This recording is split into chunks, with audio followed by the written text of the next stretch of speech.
اور بات کو ذرا سمجھیے گا، علی ہیں وہ مولوی نہیں کہ اتنی بڑی بڑے توڑ لیے گھومیں گے کہ یہاں بھی نام کھتا ہے، یہاں کا فاتحہ، یہاں کا حلوہ، یہاں کی مرغی، یہاں کی گیارہویں، یہاں کی چھٹی آنے دو.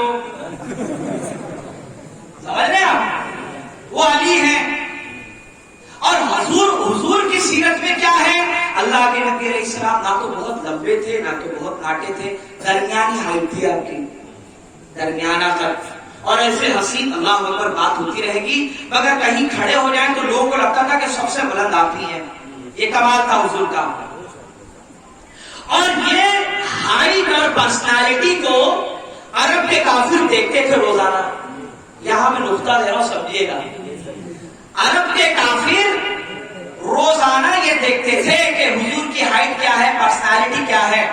تو جب رسول رات کو تشریف لے گئے اللہ کے حکم سے تو بستر پہ سویا کون؟ علی. تو جب علی سوئے تو معاذ اللہ اگر علی کی ہائٹ چھوٹی ہوتی اور پیٹ نکلا ہوتا تو لوگ یہ کہہ دیتے کہ صاحب یہ کون سویا ہوا ہے. سمجھ رہے ہیں آپ؟ لیکن جتنے حملے کے لیے آئے تھے تو بستر پہ علی کو لیٹا ہوا دیکھ کر سمجھ رہے تھے کہ محمد سوئے ہوئے ہیں. سمجھ رہے ہیں آپ؟ وہ یہی سمجھ رہے تھے کہ محمد سوئے ہوئے ہیں.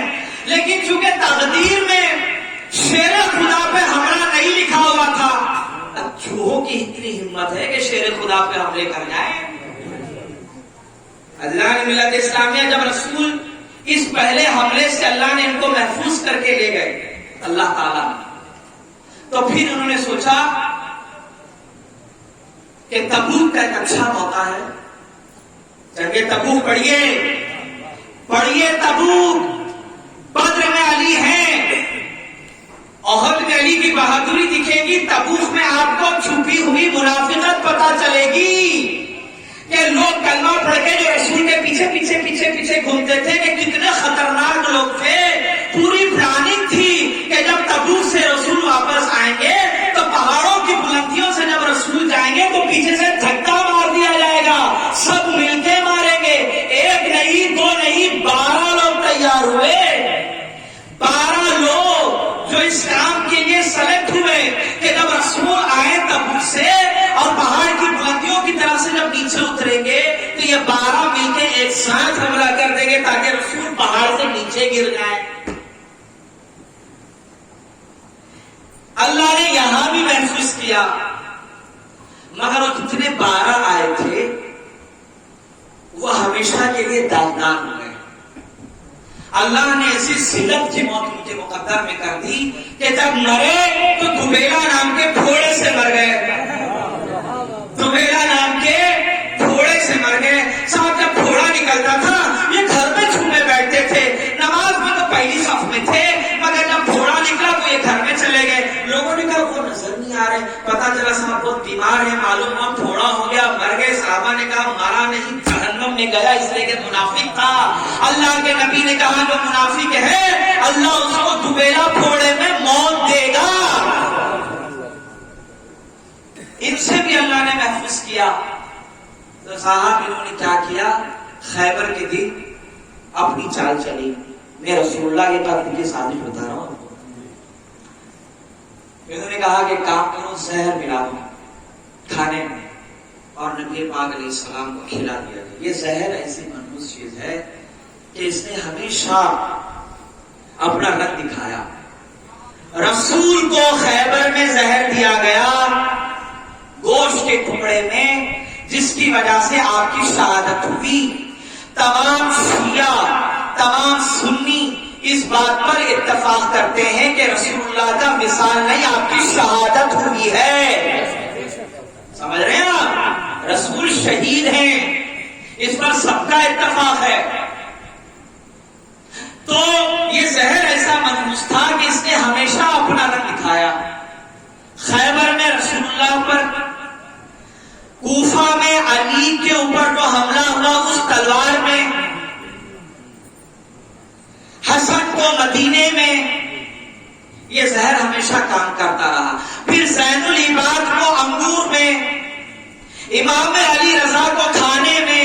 تو گویا رسول اللہ کی اولاد کو جو شہادت کا جو سب سے بڑا سبب بنا وہ یہی زہر تھا. اور حسین بعد جو ہوا وہ دنیا جانتی ہے. تو عزیزان ملت اسلامیہ، اللہ کے نبی صلی اللہ علیہ وسلم کی شہادت کے لیے ہمیشہ کوشش ہوتی رہی، مگر چونکہ اللہ کو آپ کو بھی شہادت کے مقام اور مرتبے پر فائز کرنا تھا، اس کے لیے اللہ رب العالمین نے اس گوشت میں جو زہر ملا ہوا تھا اس ایک ہلکے سے قطرے کا اثر رکھا. اور جب آپ اس دنیا سے تشریف لے جا رہے تھے تب آپ نے اپنے صحابہ سے کہا، اپنے گھر والوں سے کہا کہ خیبر کے موقع پر جو زہر مجھے دیا گیا ہے میں اس زہر کو محسوس کر رہا ہوں. سمجھ رہے ہیں آپ؟ یہ آپ صلی اللہ علیہ وسلم نے باقاعدہ یہ بات بیان کی. عزیزان ملت اسلامیہ، اگر درد بھری تاریخیں اہل بیت کے اور مصائب اگر بیان کیے جائیں تو کوئی ایسا انسان نہیں ہوگا، شاید پتھر دل انسان ہوگا جو سن کے روئے نہ اور اس کی آنکھیں نہ بھیگے، اس کے چہرے نہ بھنگے. رسول پر بھی ظلم ہوا، ان کی آل پر بھی ظلم ہوا، ان کے چاہنے والوں پر بھی ظلم ہوا اور ان کی اہل بیت کے چاہنے والوں پر بھی ظلم. اللہ اللہ، کوئی ایسا انسان جس کا تعلق رسول سے بہت گہرا ہو، آپ دیکھیے گا کہ اس کا اینڈنگ کیسا ہوتا ہے، ان کی زندگی کا آخری ایام کیسا ہوتا ہے. دردناک شہادتیں. امیر حمزہ کو آپ دیکھیے.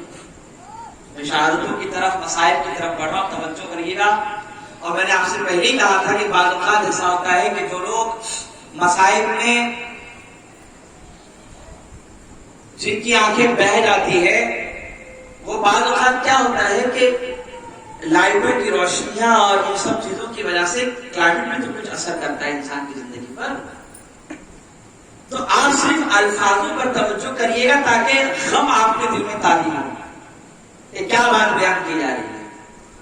عزیزان ملت اسلامیہ، امیر حمزہ رسول اللہ کے چچا بہت محبت کرتے تھے اور اپنے بھتیجے کی بہت آس پاس انہوں نے اپنا وقت گزارا. جب تک حمزہ تھے تو کسی میں اتنی طاقت نہیں تھی کہ وہ رسول کے خلاف کوئی آواز اٹھائے، مگر جب حمزہ میدان میں اترتے ہیں اور احد میں، تو لڑتے لڑتے جناب امیر حمزہ گھوڑے سے نیچے گرے. پھر ایک کلیجہ چبانے والی کے کہنے پر ایک کالے حبشی نے حمزہ کو اپنا نشانہ بنایا. عزیزان ملت اسلامیہ، جب اس نے نشانہ بنا لیا حمزہ کو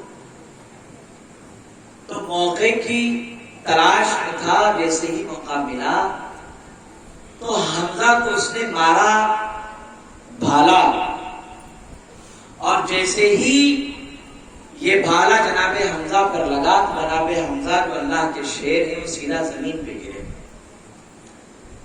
حمزہ جیسا بہادر سیدھا زمین پر. اور جب حمزہ کی شہادت ہو گئی تو اس منحوس کی منت کو پورا کرنے کے لیے اس کالے حبشی غلام نے جناب حمزہ کی انگلیوں کو کاٹ دیا. عزیزان ملت اسلامیہ، حمزہ کی انگلیاں کاٹ دی گئی. جب اس سے بھی دل نہ بھرا تو حمزہ کی آنکھیں نکالی گئی. جب اس سے بھی دل نہ بھرا تو حمزہ کے ناک کاٹے گئے. عزیزوں، یہ کوئی عام آدمی نہیں، رسول کا چچا ہیں. حمزہ کی آنکھ نکالی گئی، جناب حمزہ کے ناک کاٹے گئے، اور ایک منت تھی کہ تم حمزہ کا کلیجہ لاؤ، میں اس کلیجے کو چباؤں گی، اس لیے کہ حمزہ نے بدر میں میرے بھائیوں کو مارا، میرے باپ داداؤں کو تو ٹکڑے کر دیا. عزیزان ملت اسلامیہ، تاریخ میں لکھا ہے کہ جناب حمزہ جب شہید ہوئے اور جب زمین پہ تشریف لے آئے اور ظالم نے جب دھیرے دھیرے آپ کی ایک ایک انگلیاں آپ کے ہاتھوں سے جدا کر دی اور آپ کی آنکھیں الگ کر دی اور آپ کے ناک کو بھی نکال دیا، تو اب باری آئی کلیجہ نکالنے کی، تو ظالم نے ایک ایسا وار مارا حمزہ کے سینے پر کہ جناب حمزہ کا سینہ پھٹا اور اس نے کلیجہ باہر نکالا۔ اللہ اللہ جب رسول نے دیکھا کہ سارے شہید گرے ہوئے نظر آ رہے ہیں مگر حمزہ نظر نہیں آتے، اللہ کے نبی نے علی کو آواز دی، علی، ارے میرے بھائی علی، ارے ذرا دوڑے چلے آنا، ارے حمزہ نظر نہیں آتے، ارے دیکھو میرے چچا پر کسی نے ظلم تو نہیں کیا۔ عزیزان ملت اسلامیہ، اب علی دوڑے چلے گئے، ارے بدر کے میدان کو تلاش کرتے ہیں۔ علی نے دیکھا کہ لوگوں کی لاشیں خاک و خون میں لت پت گری ہوئی ہے، حمزہ نظر نہیں آتے، کسی کی گردن جدا ہے، کسی پر بھالے لگے ہیں، لیکن ایک لاش ایسی تھی جب علی نے دیکھا تو رسول کا یہ داماد رو پڑا، دیکھنے میں لگا علی کو کہ یہ کوئی اور ہی ہوگا، مگر جب توجہ سے دیکھا تو یہ کوئی اور نہیں تھے، حمزہ تھے۔ ارے حمزہ، آپ کی مظلومیت پر سلام کہ آپ کا کلیجہ نکالا گیا، آپ کی انگلیاں کاٹ دی گئی، ارے آپ کی آنکھیں نکالی گئی، آپ کی لاش کے ساتھ یہ بے حرمتی کا سلوک ہوا۔ جب علی نے حمزہ کی یہ درگت دیکھی تو آواز دی، یا رسول اللہ ادھر چلے آئیے، ارے حمزہ زمین پر، ارے خاک و خون میں لت پت، ارے حمزہ کا کلیجہ جسم سے نکال دیا گیا۔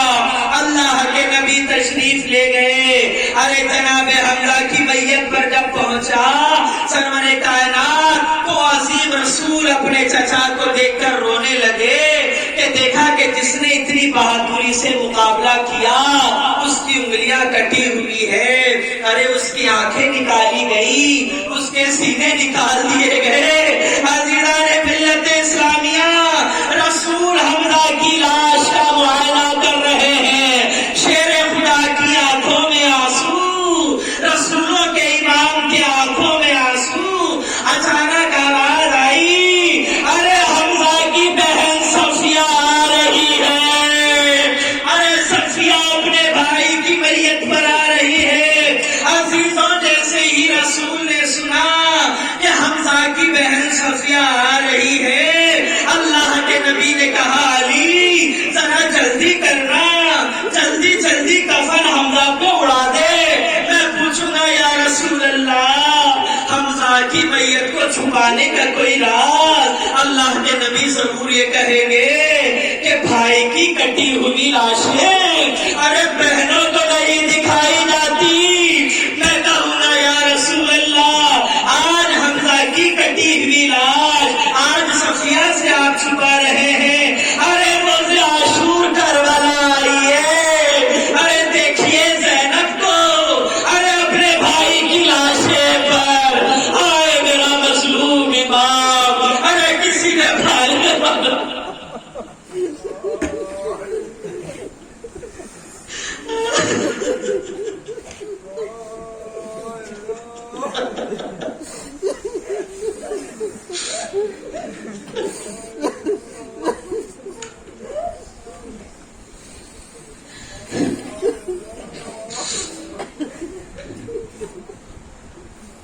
حمزہ کی لاش کو بہن سے چھپانے کا اتنا اہتمام کرنے والے آقا، روز عاشور حسین کو دیکھیے، یہ خاک و خون میں زہرا کا لال، ارے جناب زینب اپنے بھائی کی میت پر،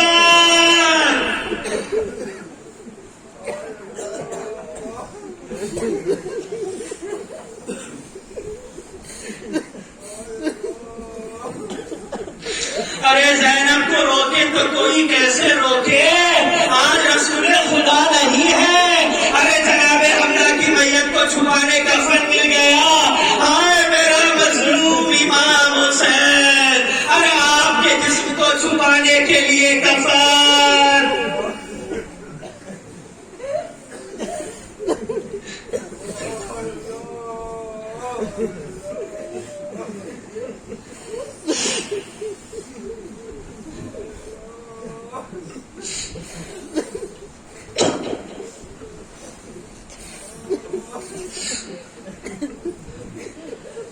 اپنے بابا کی مظلومیت کو یاد کر کے ارے ساری زندگی میرا امام سجاد روتا رہا.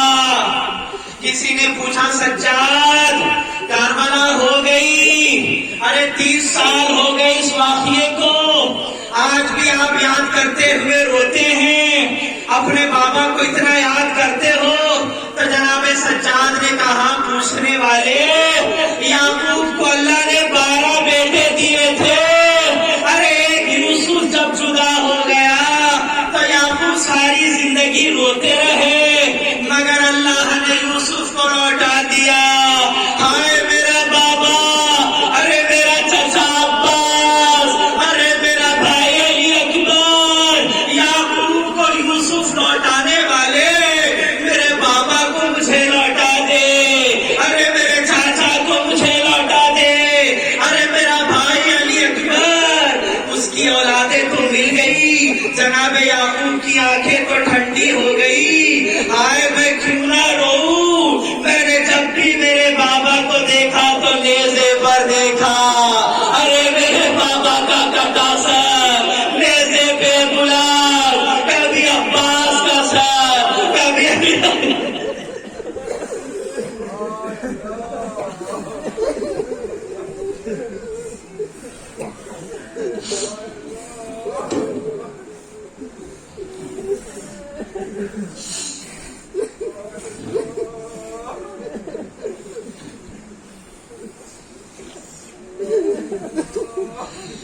جانور کو ذبح کرتے وقت جب جانور کو پانی پلایا جاتا تھا تو میرا امام دیکھ کر کہتا تھا ہائے جانور تیرے نصیب, ارے ذبح ہونے سے پہلے پانی تو مل گیا, ارے میرا مظلوم بابا.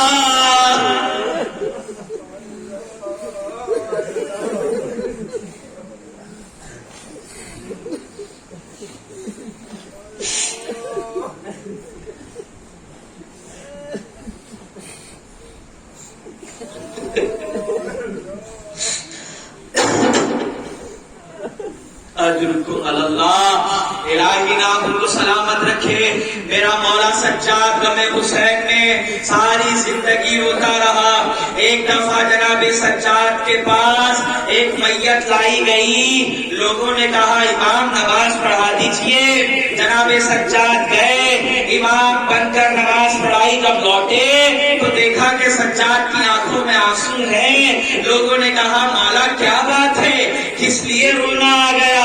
امام کہتے ہیں کہ ہائے مرنے والا کتنا خوش نصیب تھا, ارے جب یہ جا رہا ہے تو اسے کفن بھی نصیب ہے, ارے اسے نہلانے والے بھی تھے, کسی نے اسے کافور دیا, کسی نے اس کے کفن پہ عطر ملا, کسی نے کانٹے دیے.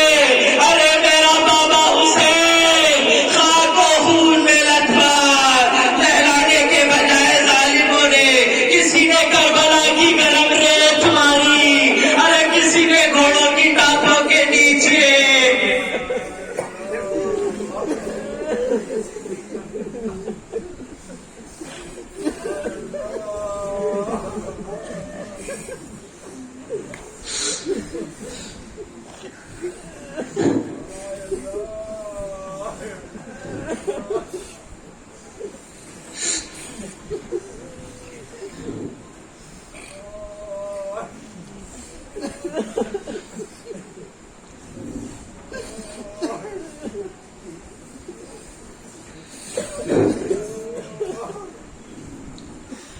الہی ان آنکھوں سے نکلنے والے آنسوؤں کو جو ہمیں حسین میں بہتے ہیں, الہی ہماری شفاعت کا ذریعہ بنا دے. الہی ہمارے نام اعمال میں کچھ نہیں, جب روز حشر رسول کی بیٹی موجود ہو تو ہم کم از کم اتنا تو کہتے کہ زہرا تیرے بچے کا جب بھی محرم آیا ہم نے غم میں آنسو بہائے, حسین کی مظلومیت پر روئے. یہ جناب زہرا کی بارگاہ میں ان آنسوؤں کی قدر دیکھیے, یہ ایسے آنسو ہیں کہ جو جناب زہرا کے یہاں اس کی قدر ہے, اور یہی آنسو ہمارے لیے, ہماری آل کے لیے ذریعے نجات ہیں. جن کے چہرے غمگین ہو گئے، الہی ان کے چہروں کو بھی قبول کر. جو رو دیے مولا ان کے آنسوؤں کو قبول فرما. جو افسوس کر رہے ہیں غم حسین پر مالک دنیا کا کوئی غم نہ دے سوائے غم حسین کے. زندگیاں سلامت رکھ، آباد اور خوشحال رکھ. الہی ہم نہ جانے آئندہ سال کون رہے گا، اللہ جو رہے گا وہی غم حسین میں روئے گا. مولا کریم زندگی ملی ہے تو غم حسین میں نکلنے والے آنسوؤں کو قبول فرما. اشرکم اللہ، الہی اجر عظیم سے نواز، اپنی رحمتوں کے سائے میں جگہ عطا کر اور اپنا فضل اور اپنا کرم عطا فرما.